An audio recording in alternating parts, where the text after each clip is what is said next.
Donc je vais intervenir donc, sur l'utilisation et la pose de l'écran. Moi, ce que je vous propose, c'est que je vous fais une toute petite introduction un peu au début.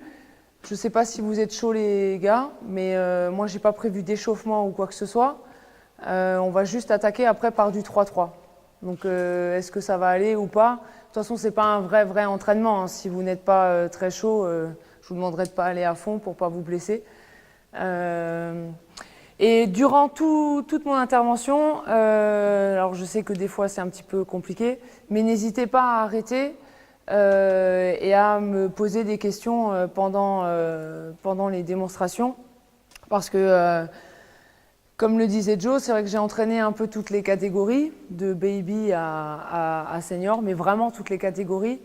Mais aujourd'hui, ça fait un petit moment que je suis, on va dire, sur des catégories seniors. Donc, si à un moment vous pensez que c'est pas adaptable à des plus jeunes ou que vous avez des questions, il faut vraiment pas hésiter, d'accord, à m'arrêter pour que je puisse revenir dessus. Ou même si, à force de parler aussi en anglais, je vais faire l'effort de tout le temps trouver les mots en français. Mais si à un moment vous comprenez pas ce que j'ai dit, n'hésitez pas à m'arrêter. Alors, dans l'utilisation et la pose des écrans non porteurs, je ne suis pas partie d'une situation classique, on va dire, de sortie d'écran du type diamant. On va partir sur une forme de diamant, mais je ne vais pas partir sur des curls si les joueurs suivent, si les joueurs passent au-dessus ou si les joueurs vont changer. Pas une situation simple. Je suis partie d'un système que nous, on fait en pro pour le shooter, en partant du principe qu'on a un joueur intérieur qui est fort chez nous et on a un joueur qui est shooter. Donc on va plus partir sur les écrans porteurs de ce non porteurs pardon, de ce type-là plutôt que les cas classiques où ça sort de sous le terrain, sous le panier et on enchaîne. Avant de partir là-dessus, ce qui est important sur les écrans non porteurs, c'est que y a l'aspect tactique, il y a l'aspect technique. Dans un premier temps, il faut savoir que les écrans non porteurs, c'est vraiment une collaboration entre deux ou plusieurs joueurs. Et l'objectif par rapport à cette collaboration, c'est qu'on veut faire des choix à la défense. Et à partir de ces choix-là, que la défense a fait, avoir le plus vite possible une réponse offensive adéquate. Donc, il va y avoir un timing à respecter et après bien évidemment tous les aspects techniques. Donc techniquement, il y a celui qui va poser l'écran et celui qui va utiliser l'écran. Donc ça c'est vraiment deux aspects qui sont très importants, même si par moment juste le fait de se croiser et après de changer de rythme, ça peut déjà faire des doutes à la défense. C'est vrai que techniquement, nous, sur la pose de l'écran, je vais juste demander à deux joueurs de venir sur le terrain, s'il vous plaît, avec un ballon. Tu vas défendre... non, il n'y a pas de ballon. Si, tu peux te mettre juste en bas, au niveau du post-up, avec un ballon. Ok. Moi, je vais partir de la situation que je vais vous montrer. Tu défends sur ce joueur-là par rapport à la balle qui est là-bas. Donc, peu importe comment tu défends. Hein, Moi, ce que je vais demander en tant que poseur d'écran, techniquement, et que ce soit pour les non-porteurs ou les porteurs, on a toujours le même aspect technique. Ce qu'on veut, c'est toujours de venir en rythme et surtout de s'arrêter en deux temps. D'accord ? Donc, soit on pose gauche-droite, soit on pose droite-gauche, ça peu importe.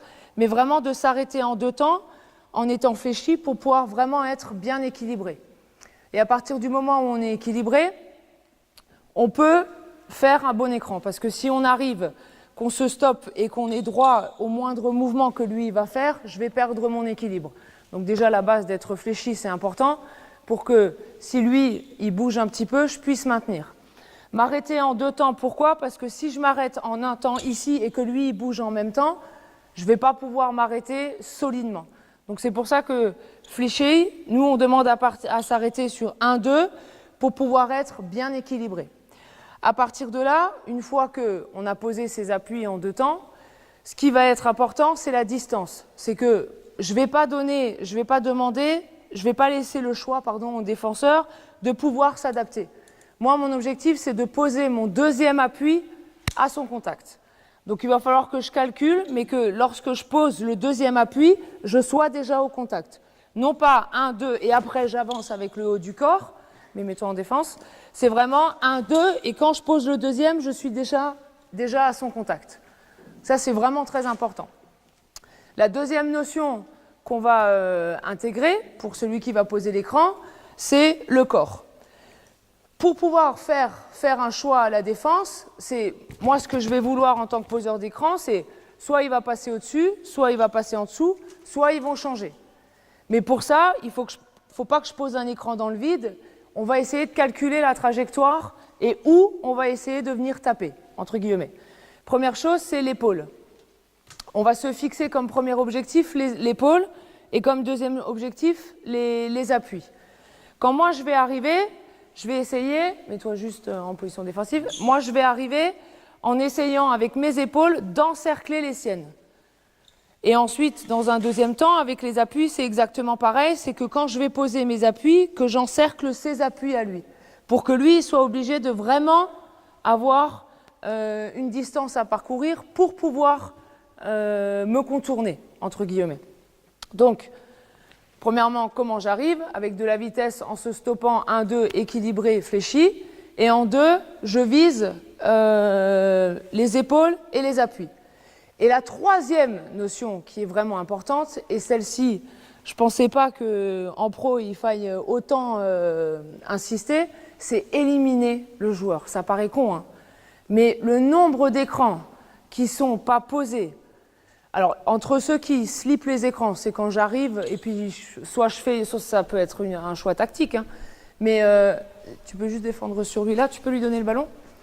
Le nombre d'écrans où j'arrive là et hop, je pars tout de suite, ou le nombre d'écrans où je touche, je pars tout de suite, ça sert strictement à rien.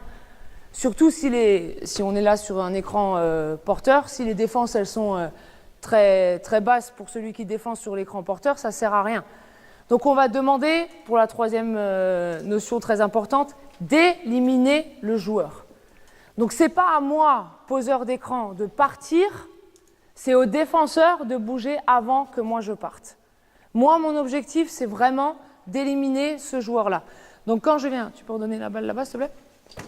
Quand je viens sur lui pour pouvoir poser mon écran, c'est pas dès qu'il bouge, je m'en vais. Je reste au moins 2 secondes, sans bouger mon corps, bien évidemment, pour ne pas faire de faute offensive. Mais mon objectif, c'est vraiment de l'éliminer. Donc lui, il va avoir la course qu'il va avoir, mais moi, je vais rester à son contact au moins 2-3 secondes pour l'éliminer. Et ça, c'est hyper important. Parce que, après, comme je vous ai dit en préambule, de temps en temps, on peut juste se croiser, ça peut créer déjà des décalages défensifs.